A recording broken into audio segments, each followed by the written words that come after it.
Hello everyone, welcome back to my channel Vanshan lovers. और आज मैं आपके साथ Vanshan fiction it's my baby का नेक्स्ट पार्ट शेयर करने वाली हूँ। अगर आप मेरे चैनल पर न्यू हैं तो प्लीज़ मेरे चैनल को सब्सक्राइब कर लीजिएगा। अगर वीडियो भी पसंद आती है तो लाइक भी कर दीजिएगा फॉर मोर वंशन एफएफ। तो चलिए फ्रेंड्स, आज का पार्ट हम शुरू करते हैं।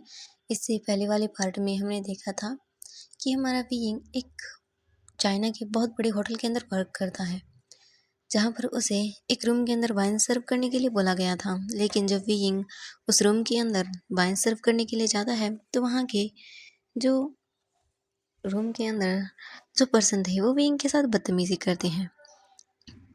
वियिंग उन्हें मना कर देता है, जिसके बाद वियिंग वापस से बाहर काउंटर के पास नीचे आ जाता है। लेकिन वो पर्सन दोबारा से वियिंग को अपने रूम के अंदर वाइन सर्व करने के लिए बुलाते हैं। मैनेजर के बार बार बोलने की वजह से वेइंग को वहाँ जाना पड़ता है, क्योंकि उसे अपनी जॉब की वजह से ये सब करना पड़ता था। वेइंग वापस से उस रूम के अंदर आता है और उन्हें वाइन देकर वापस से जाने लगता है। लेकिन उन लोगों ने वेइंग को एक इंजेक्शन दे दिया था, जिसकी वजह से वेइंग को अपनी बॉडी में बहुत अजीब सी चीज़ें फील होने लगती हैं। वेइंग की पूरी बॉडी हॉट होने लगती है और वेइंग को कुछ भी अच्छे से दिखाई नहीं देता। लेकिन वेइंग खुद को संभाल कर उस रूम से बाहर आ जाता है। लेकिन वो पर्सन भी विंग के पीछे पीछे वहाँ पर आने लगते हैं। लेकिन जब वो देखते हैं कि विंग किसी पर्सन से टकरा गया है और वो पर्सन विंग को होल्ड कर लेता है, ये देखकर वो दोनों वहाँ से चले जाते हैं। लेकिन विंग अभी भी उस पर्सन की बाहों में था। इसके बाद जब वहाँ पर खड़ा हुआ वो पर्सन जिसने ब्लैक सूट पहना हुआ था, वो विंग की ओर देखने लगता है। विंग के फेस से उस पर्सन की नज़र ही नहीं हट रही थी। इसके बाद उसके एम्प्लॉयज़ जब उससे बोलते हैं कि वो इसे यहाँ से ले जाते हैं, लेकिन उस पर्सन ने मना कर दिया कि नहीं, वो उसे खुद ले जाएगा। तो उसके एम्प्लॉयज़ भी बहुत शॉक थे कि आज बॉस को क्या हो गया है। बॉस को तो किसी से भी फिजिकल कांटेक्ट पसंद नहीं है, लेकिन आज बॉस पहली बार किसी को इस तरह से होल्ड कर रहे हैं और कुछ भी नहीं बोल रहे हैं। इसके बाद वो एम्प्लॉयज़ वहाँ से चले जाते हैं और वो पर्सन विंग को लेकर रूम के अंदर आ जाता है। इस पर्सन का नाम लैन वांगजी था, जो कि चाइना के एक बहुत बड़े बिजनेसमैन का नेफ्यू है और ये भी बिजनेस को करता है। ये यहाँ पर बहुत कम ही आता है, यानी कि चाइना के अंदर। इसके बाद वांग जी विंग को लेकर रूम के अंदर चला जाता है। लेकिन जैसे ही वांग जी विंग को रूम के उस बेड पर लेटा देता है, इसके बाद वियिंग की बॉडी उसे बहुत ही हॉट फील होने लगती है। वियिंग पूरी तरह से नशे में आ चुका था, क्योंकि उन लोगों ने वियिंग को ड्रग्स दिए थे, जिस वजह से वियिंग अपने कंट्रोल में नहीं रहता और वो अपने क्लॉथ को रिमूव करने लगता है। जब वियिंग ने देखा कि उसके सामने कोई पर्सन खड़ा हुआ है, तो वियिंग ने उस पर्सन को बहुत ही रफली किस करना शुरू कर दिया। वांग जी विंग के इस सडन एक्शन से बहुत ही ज़्यादा शॉक था और वो कुछ भी नहीं कर पा रहा था। वियिंग बार बार वांग जी को बहुत ही रफली किस किए ही जा रहा था, जिस वजह से वांग जी को भी अपनी बॉडी बहुत ही एक्साइटेड फील होने लगती है। वियिंग वांग जी को बहुत ही अग्रेशन के साथ किस करने लगता है। वांग जी भी वियिंग को खुद से दूर करने की कोशिश करता है, लेकिन वियिंग वांग जी को और भी टाइटली होल्ड कर लेता है। वांग जी काफ़ी देर तक ऐसे ही स्टिफ खड़ा रहता है, लेकिन इसके बाद भी वियिंग जब वांग जी को किस करना स्टॉप नहीं करता है, तो वांग जी भी वियिंग को किस करने लगता है। किस करते वक्त वांग जी वियिंग को बहुत ही रफली और इंटेंसली किस किया ही जा रहा था। इसके बाद वांग जी वियिंग को बेड पर पुश कर देता है और उसके ऊपर आकर उसे दोबारा से अग्रेसिवली किस करने लगता है। वांग जी और वियिंग दोनों ही एक दूसरे को बहुत ही वाइल्डली तरीके से किस करने लगते हैं। इसके बाद वांग जी वियिंग के सारे क्लॉथ को रिमूव कर देता है। वियिंग भी वांग जी के क्लॉथ को रिमूव कर देता है। जब वांग जी वियिंग को फिर से किस करने लगता है, तब वो एकदम से रुक जाता है और वो उस पर्सन के फेस की ओर देखने लगता है। वांग जी ने कहा कि मैं नहीं जानता कि तुम कौन हो, लेकिन तुम मुझे बहुत ही एक्साइटेड फील करा रहे हो। अगर तुमने ये सब करना बंद नहीं किया तो मैं क्या करूँगा मैं खुद भी नहीं जानता। तुम मुझे बिल्कुल पागल बना रहे हो। अगर मैं आज तुम्हारे साथ कुछ गलत करता भी हूँ तो इसका ब्लेम मुझे मत देना। मैं अभी भी खुद को रोक सकता हूँ।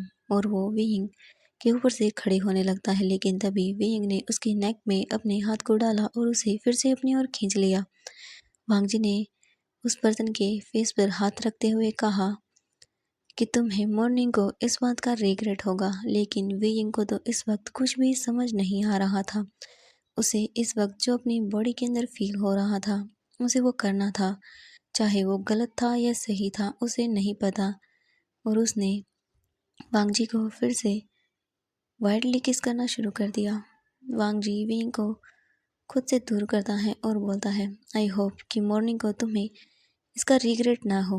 और ये बोलकर वांग जी वी यिंग को भी अग्रेशन के साथ किस करने लगता है। वांग जी वी यिंग के दोनों हाथों को पकड़कर ऊपर बेड पर पुल कर देता है और उसकी पूरी बॉडी पर वेट और हॉट किसेस करने लगता है। कुछ टाइम इसी तरह किस करने के बाद वांग जी वी यिंग के साथ इंटीमेट होने लगता है। फर्स्ट टाइम वी यिंग को बहुत ही ज़्यादा पेन होने लगता है, लेकिन वी यिंग खुद को संभाल लेता है और वो कुछ देर के बाद ही इन सब चीज़ों को बहुत ही इंजॉय करने लगता है। वांग जी भी खुद को बहुत ही ज़्यादा रिलैक्सिंग फील कर रहा था।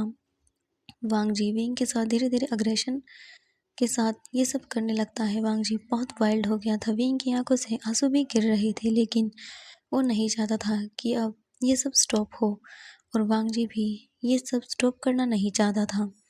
वो दोनों एक दूसरे के साथ इसी तरह से होल नाइट को स्पेंड कर देते हैं।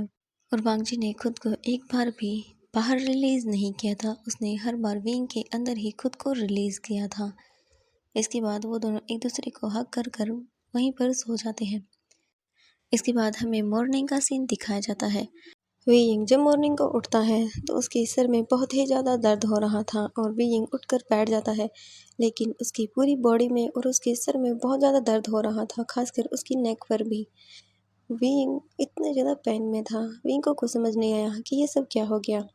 इसके बाद वी यिंग अपने सर को पकड़कर वहीं बेड पर बैठा रहता है। फिर वो अपने पास में मुड़कर देखता है तो वहाँ पर एक पर्सन सोया हुआ था जिसने अपर क्लॉथ नहीं पहने हुए थे। वी यिंग ये देखकर शॉक हो गया। वी यिंग जल्दी से उस पर्सन की ओर देखने लगता है। उसका फेस वी यिंग की ओर था। वी यिंग उसके फेस की ओर ही देख रहा था। उस पर्सन का फेस बहुत ही ज़्यादा हैंडसम था। वी यिंग कुछ देर उसके फेस को ही देखता रहता है। इसके बाद वी यिंग उस पर्सन की पूरी बॉडी की ओर देखता है। उसकी अपर बॉडी पूरी तरह से नेकेड थी और उसके लोअर बॉडी पर ब्लैंकेट रखा हुआ था। इसके बाद विंग ने खुद को देखा तो वो भी पूरी तरह से नेकेड था। विंग को कुछ समझ नहीं आया कि क्या हो गया। विंग जल्दी से बेड से खड़ा होता है और वो अपने क्लॉथ को वियर करता है। अपने क्लॉथ को वियर करने के बाद वी यिंग एक बार फिर से वांग जी के फेस की ओर ही देखता है। इसके बाद वी यिंग जल्दी से वहाँ से जाने लगता है। वी यिंग भागकर डोर के पास पहुँच जाता है। वी यिंग जल्दी से डोर को ओपन करता है, लेकिन तब तक वांग जी भी उठ गया था। वांग जी ने जब ये देखा कि वो पर्सन वहाँ से जा रहा है तो वांग जी जल्दी से अपने बेड से खड़ा हुआ और उसने वी यिंग को आवाज़ लगाई। वांग जी ने कहा, तुम जा रहे हो? वी यिंग ने डोर को कसकर पकड़ लिया, लेकिन वी की हिम्मत नहीं थी कि वी यिंग मुड़कर वांग जी की ओर देख सके। वांग जी वी यिंग की ओर धीरे धीरे आगे बढ़ रहा था, लेकिन वी यिंग को बहुत डर लग रहा था कि न जाने अब क्या होगा। वी यिंग वहीं डोर के पास खड़ा रहता है। वांग जी ने एक बार फिर विंग से कहा, तुम जहाँ भी जाओ, लेकिन मैं तुम्हें ढूंढ लूँगा, because you are only mine, I want you. जब वी यिंग इतनी कोल्ड आवाज़ को सुनता है तो और भी ज़्यादा डर जाता है। वी यिंग वहाँ से जल्दी से भाग जाता है, डोर को बंद करता है और इतनी ज़्यादा तेज़ी से भागने लगता है कि वो अपनी लाइफ में आज तक इतना ज़्यादा कभी नहीं दौड़ा। वी यिंग जल्दी से होटल रूम से बाहर आता है। होटल से बाहर आकर वी यिंग जल्दी से उस टैक्सी के अंदर बैठ जाता है और वहाँ से जाने लगता है, लेकिन वी यिंग की हार्ट बीट अभी भी बहुत फास्ट थी। वी यिंग को कुछ समझ नहीं आया कि क्या हो गया। उसका बहुत ज़्यादा सर दर्द कर रहा था। उसे कुछ समझ नहीं आया कि क्या हो गया, ये उसने क्या कर दिया। अगर मैडम यू को पता चला तो मैडम यू न जाने क्या करेंगी। वी यिंग को इस वक्त बहुत डर लग रहा था। वी यिंग डरते हुए अपने घर पहुँचा। जैसे ही वी यिंग अपने घर पहुँचा, मैडम यू, जियांग चैन और यानली तीनों सोफे पर बैठे हुए थे। जैसे ही मैडम यू ने वी यिंग को देखा, वो उस पर चिल्लाते हुए बोली, तुम कल से कहाँ थे? तुम घर क्यों नहीं आई कल रात? वी यिंग के पास इस बात का कोई जवाब नहीं था, इसलिए वी यिंग ने अपने सिर को नीचे कर लिया। मैडम यू वी यिंग पर और गुस्सा हो गई। इसके बाद वी यिंग ने धीरे से कहा कि आंटी मैं वहाँ पर ज़्यादा काम था, इसलिए मुझे रुकना पड़ा। तो मैडम यू ने कहा कि तो तुम एक बार इन्फॉर्म नहीं कर सकते थे? तुम बहुत ज़्यादा बड़े हो गए हो, मुझे लगता है। तुम इतना सा काम क्या करते हो? तुम्हें हमारी बिल्कुल भी परवाह नहीं है। यहाँ पर यानली कब से तुम्हारे लिए परेशान हो रही थी और तुमने एक बार भी बताना ज़रूरी नहीं समझा। वे ने कहा, आई एम सॉरी शीजे, आई एम सॉरी आंटी। इसके बाद वे वहीं पर मैडम यू के सामने खड़ा रहा यान ली विंग के पास आई और उन्होंने विंग का हाथ पकड़ा और वो उसे लेकर सोफे पर बैठ गई। मैडम यू ने विंग की ओर देखा और कहा, जाओ जल्दी जाकर ब्रेकफास्ट कर लो, क्योंकि तुम्हारी शक्ल देख के मुझे लगता नहीं है कि तुमने कुछ खाया भी होगा। ये बोलकर मैडम यू वहाँ से चली गई। मैडम यू के जाने के बाद यान ली विंग से बोली, विंग क्या हुआ, तुम कल घर क्यों नहीं आई? तो विंग ने कहा, आई एम सॉरी सीजे, मैं कल काम में ज़्यादा बिजी हो गया था। विंग को बहुत ज़्यादा दुख हो रहा था कि वो अपनी सीजे को सच नहीं बता पा रहा था, लेकिन वो अपनी सीजे को सच क्या बताता उसे खुद भी नहीं पता कि उसने कल क्या किया है। इसके बाद यानले ने कहा कि विंग ठीक है, एक काम करो, तुम जाकर फ्रेश हो जाओ, मैं तुम्हारे लिए ब्रेकफास्ट बना देती हूँ, ठीक है? तो विंग ने भी अपने सिर को हाँ में हिलाया और विंग अपने रूम के अंदर चला गया। विंग जल्दी से अपने रूम के अंदर आता है और वो अपने बैग को वहीं रख कर वॉशरूम के अंदर चला जाता है। विंग ने शावर को ऑन किया और वहीं खड़ा होकर अपने आप को देखने लगा। विंग की पूरी बॉडी पर बाइट मार्क्स थे, स्क्रैचेस के निशान थे। विंग को ये सब कुछ समझ नहीं आया। विंग को बहुत ज़्यादा गिल्टी फील हो रहा था कि ये उसने क्या कर दिया। फिर उसे वांग जी की कही हुई बातें याद आती हैं कि तुम्हें मैं ढूंढ लूँगा, I want you because you are only mine. Ying के कानों में बार बार वांग जी की यही आवाज़ें घूम रही थी। विंग नहीं नीचे फ्लोर पर बैठ जाता है। कुछ देर ऐसे ही बैठने के बाद विंग शावर लेकर रूम से बाहर आ जाता है और डाइनिंग टेबल पर जाकर ब्रेकफास्ट करने लगता है। और वहाँ दूसरी तरफ जब वांग जी वेइंग को इस तरह भागते हुए देखता है तो वांग जी एक डेविल सी स्माइल देता है। वांग जी वहीं बेड पर आकर बैठ जाता है और डोर की ओर देखने लगता है। वांग जी ने धीरे से अपने मन में कहा कि तुम आखिर कब तक इस तरह मुझसे भागोगे। इसके बाद वांग जी का फ़ोन बजने लगता है। वांग जी अपने कपड़ों की ओर देखता है जो कि फ्लोर पर गिरे हुए थे। वांग जी जल्दी से अपने क्लोथ से अपना फ़ोन निकालता है और वो फ़ोन को पिक करता है। फ़ोन वांग जी की सेक्रेटरी का था। वांग जी अपने फ़ोन को पिक करते हुए बोलता है कि क्या हो गया। वांग जी की सेक्रेटरी ने कहा कि बॉस अब हमें वापस जाना होगा, आपके अंकल आपको बुला रहे हैं। वांग जी ने कहा कि ठीक है, मैं थाईलैंड वापस आ रहा हूँ, उन्हें इन्फॉर्म कर दो और मेरी यहाँ जितनी भी मीटिंग्स थी उन्हें सबको कैंसिल कर दो। मैं कुछ टाइम बाद यहाँ वापस आकर इन डील्स को अच्छे से फाइनल कर दूँगा और ब्रदर को भी बोल देना कि मैं बहुत जल्द ही चाइना वापस आऊँगा, लेकिन अभी मुझे थाईलैंड वापस जाना होगा। ये बोलकर वांग जी ने अपने फ़ोन को कट कर दिया। इसके बाद वांग जी वॉशरूम के अंदर चला गया। वांग जी ने शावर को ऑन किया और वहीं शावर के नीचे खड़ा होकर वो खुद को देखने लगा। वांग जी को रात की सारी चीज़ें याद थी, क्योंकि ड्रग्स का असर वेइंग पर था, वांग जी पर नहीं। उसे सब चीज़ें अच्छे से याद थी। उसने जो भी वेइंग से कहा वो भी। वेइंग कल रात को बहुत ही ज़्यादा अग्रेसिव था और वांग जी तो उससे भी ज़्यादा। वांग जी के माइंड से वेइंग जा ही नहीं रहा था। उसे बार बार वही सब याद आ रहा था, किस तरह वेइंग उसे किस कर रहा था, उसे और भी ज़्यादा फास्ट होने के लिए बोल रहा था। वांग जी मिरर की ओर देखता है और एक डेविल स्माइल देते हुए बोला कि तुम बहुत जल्द मेरे पास वापस आओगे, मैं तुम्हें ढूंढ लूँगा। वांग जी शावर लेकर वॉशरूम से बाहर आ जाता है। वांग जी ने अपने क्लॉथ को वियर किया और वो रेडी होकर होटल से बाहर आ गया। बाहर उसका कुछ बॉडीगार्ड्स वेट कर रहे थे। एक बॉडीगार्ड ने डोर को ओपन किया। वांग जी कार में बैठ गया। कुछ घंटे बाद ही वांग जी एयरपोर्ट पर था। वांग जी एक बार फिर से मुड़कर चाइना की ओर देखता है और फिर उसने कहा, मैं बहुत जल्द वापस आऊँगा, तब तक मेरा वेट करना, because I want you, you are only mine. ये बोलकर वांग जी एयरपोर्ट से अपने फ्लाइट में बैठ गया और कुछ घंटे बाद ही वांग जी थाईलैंड पहुंच गया था। वांग जी थाईलैंड पहुंचकर अपने अंकल से मिलता है और वो अपने वर्क में फिर से लग गया। और वहाँ दूसरी तरफ बीइंग चाइना में अपने वर्क पर वापस जाने लगता है। लेकिन जब भी बीइंग होटल के अंदर वाइन सर्व करने जाता तो वो अक्सर उसी रूम के पास से होकर गुजरता था। बीइंग को हर बार वही सब चीज़ें याद आने लगती थी। उसे वांग जी का फेस बहुत अच्छे से याद था और उसकी वो कही हुई बातें कि आई वांट यू, मैं तुम्हें ढूंढ लूँगा, because you are only mine.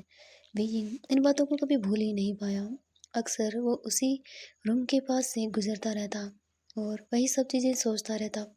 Being अपने काम को अच्छे से नहीं कर पा रहा था, जिस वजह से उसे काफ़ी बार मैनेजर से बातें भी सुननी पड़ी। लेकिन बीइंग न जाने कहाँ खो गया था। इसके बाद वांगजी को चाइना गए हुए 10 दिन हो चुके थे। बीइंग अपने वर्क पर गया हुआ था। विंग के हाथों में एक ट्रे थी जिसमें काफ़ी सारे वाइन के गिलास भी थे। विंग वहाँ पर जितने भी गेस्ट आए हुए थे उन सबको वाइन दे रहा था, लेकिन अचानक से विंग का सर घूमने लगा। विंग की आंखों के सामने सभी चीज़ें ब्लर हो गई। अचानक से उसे कुछ भी दिखना बंद हो गया और उसकी आंखों के सामने अंधेरा छा गया। विंग वहीं नीचे फ्लोर पर गिर गया। सब लोग विंग की ओर ही देख रहे थे। तभी एक पर्सन विंग के पास आता है, उसे उठाने की कोशिश करता है, लेकिन विंग नहीं उठा। इसके बाद वो पर्सन विंग को अपने लैब में कैरी करता है और उसे वहाँ से लेकर चला गया। विंग हॉस्पिटल में लेटा हुआ था और एक पर्सन उसके पास खड़ा हुआ था। वो पर्सन बहुत ज़्यादा हैंडसम भी दिख रहा था। इसके बाद विंग को धीरे धीरे अपने पास से कुछ आवाज़ें सुनाई देती हैं। ऐसा लग रहा था उसे कि कोई उस पर चिल्ला रहा हो। विंग को कुछ समझ नहीं आया। विंग अपनी आंखें खोलकर देखता है तो उसकी चीजें सब लोग वहाँ पर खड़े हुए थे। तो फ्रेंड्स आज के लिए बस इतना ही। नेक्स्ट पार्ट के लिए वेट कीजिएगा। Thank you so much friends मेरी वीडियो देखने के लिए। और आप लोगों का बहुत बहुत शुक्रिया कि आप मुझे मेरे दोनों चैनलों पर बहुत ज़्यादा सपोर्ट कर रहे हैं। मेरे दोनों चैनलों पर आप मेरी वीडियोस को देखते हैं। Thank you so much friends कि मुझे इतना प्यार और सपोर्ट देने के लिए। Thank you thank you thank you so much friends. और मेरी आवाज़ अभी तक ठीक नहीं हुई है, मुझे अभी भी बहुत ज़्यादा फ़ीवर है। लेकिन आप लोगों के कमेंट आ रहे थे कि वीडियो बनाओ तो मुझे बनानी पड़ी। कोई बात नहीं, मैं हो जाऊँगी जल्दी से ठीक और आप लोगों के लिए ढेर सारी वीडियो बनाऊँगी। तो प्लीज़ अगर आप मेरे चैनल पे न्यू आए हैं और अभी तक मेरे चैनल को सब्सक्राइब नहीं किया है तो प्लीज़ फ्रेंड्स सब्सक्राइब भी कर दो ना और वीडियो को लाइक भी कर दो। तो बाय बाय फ्रेंड्स, मिलते हैं नेक्स्ट पार्ट के अंदर। Thank you so much friends.